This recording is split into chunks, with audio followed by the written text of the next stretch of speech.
Thank you. Thanks for that kind introduction. Welcome. Good morning, everyone. I love having the liberal arts dean back there. It was always a big challenge when I was in school, making sure I got the periods and the paragraphs, everything just right. I like the math, zeros and ones. President Cabrera, thanks for the very warm introduction that you gave me today. I want to personally thank you and Lynn for hosting our entire team here. When I come, it's not always simple, and especially in these times, it's even trickier with all the requirements. Thank you for getting that right, and thank you too to all the leaders here at Georgia Tech and students. Those of you watching virtually, I appreciate you joining me for what I hope will be a good conversation today. I have some opening remarks, and then President Cabrera and I will have a chance to have a lively conversation. I know we have a couple special guests, some good friends. Former Congressman Phil Gingrich's here. Phil, good to see you. Senator Chambliss, thank you too. When I was nominated to be the CIA director, Senator Chambliss was so gracious. He'd spent so much time in the intelligence community. You were so gracious to me to help me figure out what was up and what was down, and I deeply appreciate that. It's good to see you again. As President Cabrera said, I graduated from the United States Military Academy at West Point, studying engineering, although I joke, don't drive across a bridge that I had anything to do with. It's been an awfully long time. Some of my classmates ended up in the Army Corps of Engineers. I happened to command a cavalry unit, but I can tell you math matters an awful lot when you're bore studying the cannon of an M1A1 tank. And I'll say too, in the State Department, you talked about people leaving this institution going on to careers in diplomacy. One of the first things that came across my desk as Secretary of State was there was an important dam across a bridge in Iraq, and it was in trouble. And we were trying to figure out, could we figure out how to save it? Could we figure out how to deploy resources in a difficult place? And we had the best engineers in the U.S. government, some of whom worked for me at the United States Department of State, trying to figure out the best solution, the best contractor to bring in, how we would do this to protect Baghdad and the downstream places in this historic Euphrates River Valley and the Tigris River Valley from potential flooding should the dam collapse. So all you engineers out there, state.gov, go to the website, take a good look at it. We would welcome your career in the United States Department of State. Now, I'm not lost. I know this is Georgia the state, not Georgia the country. But it's important that I come here to talk about the topic that I have in front of us today, because this is the place where American national security intersects deeply with the things that happen at important research institutions like this one. I thought I'd start with a quick story by way of explanation. Professor Fei-Ling Wang is with us here today. Professor, I didn't see you sitting where? Welcome. Nice to see you. Several years ago, Professor Wang took a trip to China where he was scooped up by security agents inside of China. He was held in a secret location for 2 weeks. Professor Wang was interrogated and threatened. They wanted information about his research about China and his time teaching at my alma mater, West Point. He could tell you the stories better than I could, but they thought they could intimidate him or perhaps recruit him because he's ethnically Chinese. It's a blessing he's here with us today, and thankfully he was released after pressure from the leadership lots of places, including this very university and the Carter Center. The lesson I think that we can take away from this is clear. It's that the Chinese Communist Party wants what we have, and they will do whatever they must do to take it and get it. They will steal our stuff. They will pressure critics of the Chinese Communist Party to keep quiet. They will do whatever it takes. And it's important to come and talk with the American people about this, because Americans must know how the Chinese Communist Party is poisoning the well of our higher education institutions for its own ends, and how those actions degrade our freedoms and American national security. If we don't educate ourselves, if we're not honest about what's taking place, we'll get schooled by Beijing. Now, it's taken this country, and indeed the entire free world, a long time to understand the trajectory that China is on today. In fact, we're not quite there yet everywhere in the world. There's no one to hold accountable for this. That's not the important part. Because for a long time, Republicans, Democrats, leaders all across academia, institutions, commercial space, thought that by trading and engaging with China, that the Chinese Communist Party would reform itself, it would loosen up, it would embrace economic and political freedom, and it would present less risk to freedom around the world.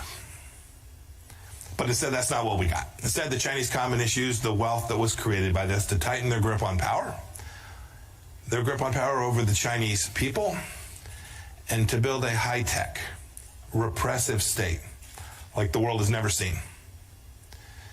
General Secretary Xi Jinping has made clear his intentions. You only have to listen to what he says. He says he wants total control at home and to make China the #1 power abroad. And he's well on his way to working on that project. He's building up the People's Liberation Army. He's manipulating international organizations for Beijing's benefit. And he's engaging, as we have seen in TV only just these last 2 days, he's engaging in a vast influence campaign all across the world. And that may, for some of you sitting at home today, seem like a long ways away and very ambitious touch for Xi Jinping to make. But I must say, he has his eye on each and every one of us. Over the past year, I've talked to America's governors in Washington about this, state legislators in Wisconsin, tech leaders in Silicon Valley, many other groups. I've gone out to talk to them about this challenge, and today I want to talk about what's happening in schools across America, especially research institutions in places like where I'm standing today. Just think about it. Chinese Communist Party scientists aren't pioneering cancer cures. We are. And it's not North Korean biochemists that are producing safe COVID vaccines. We are. And Iranians aren't ahead in supercomputing. No, in fact, we are. It is the free world and free peoples that produce these superior results. And we should be very proud of that fact. But we have an obligation to protect it, to preserve it, to make sure that that's the case 10 and 50 and 100 years from now. Because on places like this campus, scientists have pioneered quantum computing, artificial intelligence, pediatric technology, even autonomous robots that can function without human control. And I must say that frightens me just a bit. Look, the Chinese Communist Party knows it can never match our innovation.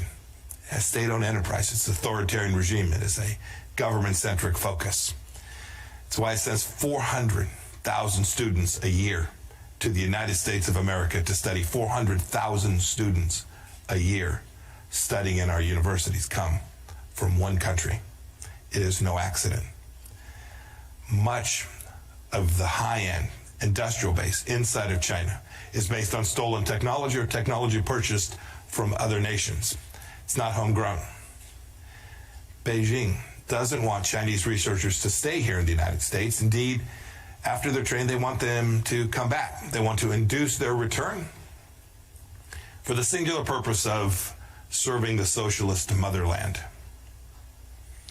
Look, the party's propaganda apparatus cannot tolerate pesky Americans or Chinese nationals exposing its bankrupt system, or the fact that the Chinese people can actually flourish when they are in free societies. It doesn't want you to know what I'm about to tell you. Now, let's be clear. I want to be sure that my language is precise today. When I say China, I'm talking about the Chinese Communist Party. I love and value, as we all do, our Chinese American community and the Chinese people that live here in the United States and those that live in China as well. We want good things for them. And I say genuinely because of cases like Xin Wang, a researcher at the University of California, San Francisco, who allegedly lied about being a People's Liberation Army officer, all the while collecting information on UCSF labs. The good news is the FBI nabbed him.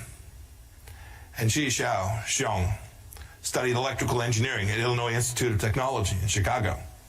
He tried to enlist in the United States Army. He allegedly admitted his ties to Chinese intelligence, which tasked him with recruiting engineers and scientists where he was working. These are just two examples. But what's more, the Chinese Communist Party deploys dollars just as much as it does cloaks and daggers to get its hands on valuable knowledge. There are many American scholars, often doing research funded by American taxpayers, that have been lured into the Chinese Communist Party's talent recruitment programs.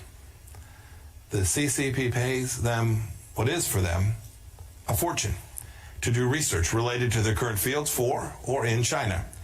and then often uses the fruits of their brainpower to build its military strength.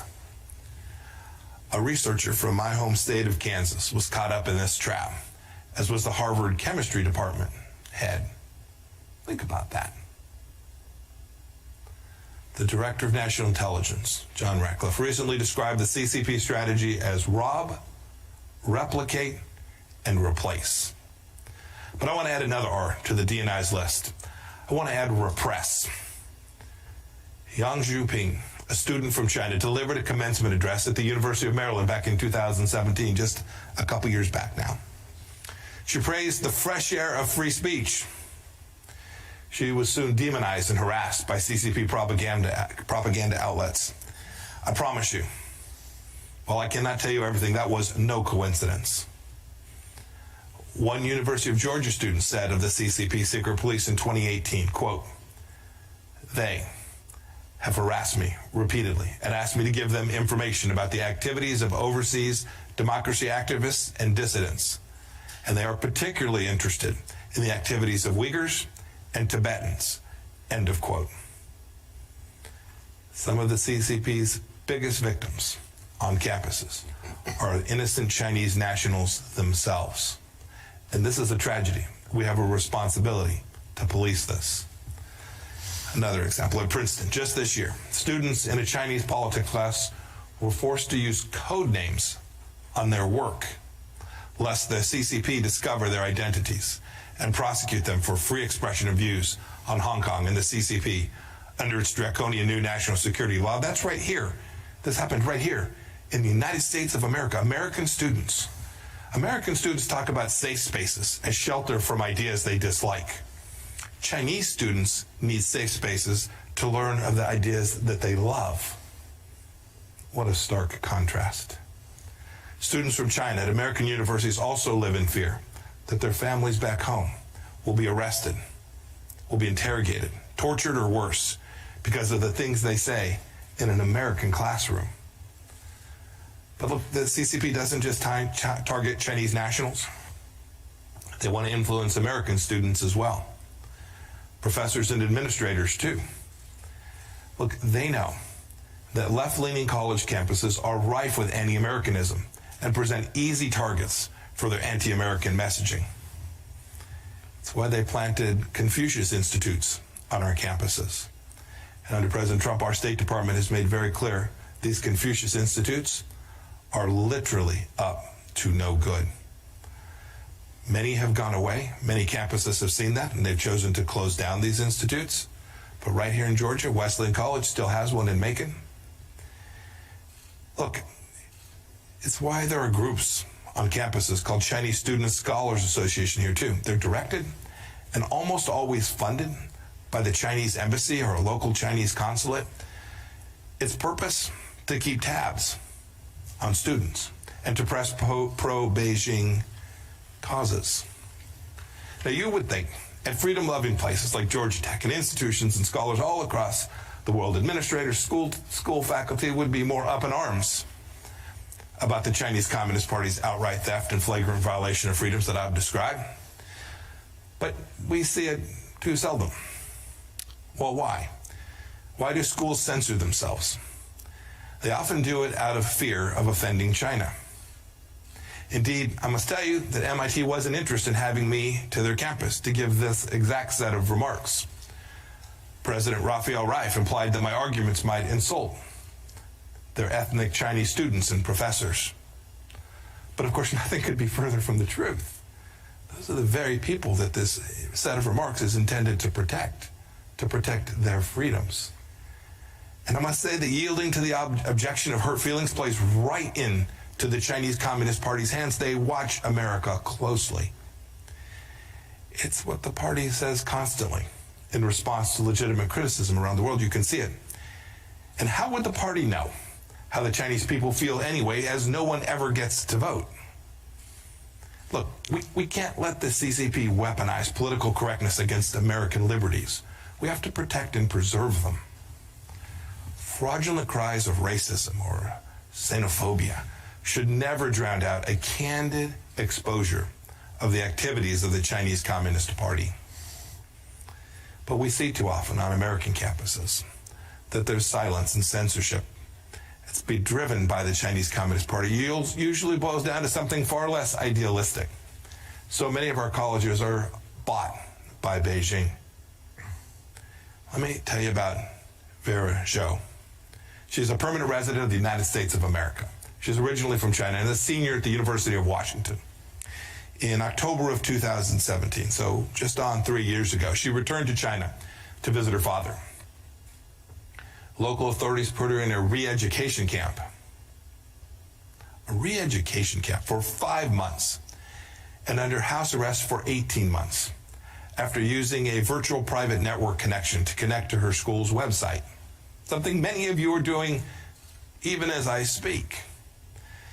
Back here, we saw this. Our State Department team, Vera's mother, Bob Fu, a great friend of the Chinese people, desperately petitioned the University of Washington to advocate for her return. But the University of Washington, a woman named Sarah Castro, the head of the Federal Relations Office, said that the university wouldn't help because of a multi-million-dollar deal with China. Now, thank God, Vera was eventually released and returned to the United States, but no thanks to the University of Washington, and no thanks to the deal that it had made with the Chinese Communist Party. The U.S. Department of Education, over the last years, has found that schools have taken an estimated $1.3 billion from China since 2013. That's just what we know about. Like so many, like Columbia, so many schools that have failed to report the true amounts. What more? What more bad decisions will schools make because they are hooked on Chinese Communist Party cash? What professors will they be able to co-opt or to silence? What theft and espionage will they simply overlook? What business deals will get done as a result of that? Look, there's a lot of work to do, and I have laid out a pattern and practice that every American needs to know about. And we need to begin to respond to this sooner rather than later, and our administration has begun to do that, but there is an awful lot more work to do. We cannot allow this tyrannical regime to steal our stuff, to build their military might and brainwash our people, or buy off our institutions to help them cover up these activities. We cannot let the CCP crush the academic freedom that has blessed our country and blessed us with great institutions like the place that I'm standing today. But we need your help. We need help of students, we need help of faculty, we need help of administrations all across America. We need trustees to police their endowments and the deals that universities are striking with the CCP and CCP-backed groups. We need administrators to close Confucius Institutes and investigate what so-called student groups backed by the CCP money are actually up to on their campuses. The government will help, but we need people to assist us. We need researchers to be vigilant against fraud and theft, and the academic community to reject the CCP's financial siren songs. And we need students to truly stand for free speech. The free speech for themselves, those who grew up here in America, and especially the free speech of Chinese students who are on our campuses, who are here to study and learn and to improve their rights, their lives, and to enjoy the fruits of the freedom that we provide them here in the United States of America. Look, we need you all to speak truth to power in solidarity when administrations exert pressures on censorship, as has so often happened to protect deals with Beijing. Let's do this. Let's carry forward a banner of freedom to defend our schools, what these institutions were built upon. It will aid our national security. And from the central threat of our time, the Chinese Communist Party. President Cabrera, I'm looking forward to our vigorous conversation. I thank you all for your attention this morning. May God bless the state of Georgia and the United States. Thank you for having me here this morning.